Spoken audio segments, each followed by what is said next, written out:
Les responsabilités sont multiples lorsqu'on est membre d'une coopérative d'habitation. Dès le départ, on s'engage à y habiter, à s'y impliquer et à se conformer à ses règles, et cela sur une base individuelle.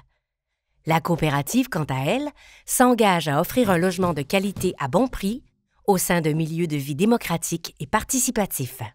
Outre ces obligations personnelles, les membres prennent en charge, ensemble, toute une série de responsabilités pour mener à bien la mission de la coopérative, qu'il s'agisse de la gestion des budgets, de l'entretien des immeubles ou de la vitalité de la vie associative.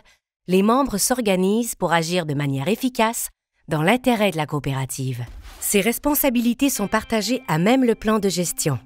C'est au sein de cette structure que prennent place les membres pour y exercer ensemble leurs pouvoirs. Composée des membres, l'Assemblée générale se trouve au sommet de la structure participative. On y fait le point sur les affaires de la coopérative et on y définit les grandes orientations. Deux types d'assemblées sont prévus à la loi, l'Assemblée annuelle et l'Assemblée extraordinaire. Dans les 6 mois suivant la fin de l'exercice financier, l'Assemblée annuelle rassemble les membres pour élire les administrateurs, présenter le rapport annuel, les états financiers, la planification quinquennale, pour ne nommer que ces points. Quant à l'Assemblée extraordinaire, elle réunit les membres, au besoin, pour traiter de sujets précis, tels l'adoption d'un règlement. Le conseil d'administration est composé de membres nommés par l'Assemblée. Ils mettent leurs efforts en commun au profit de la coopérative. Le choix des administrateurs est l'une des décisions qui a le plus d'impact sur la vie coopérative.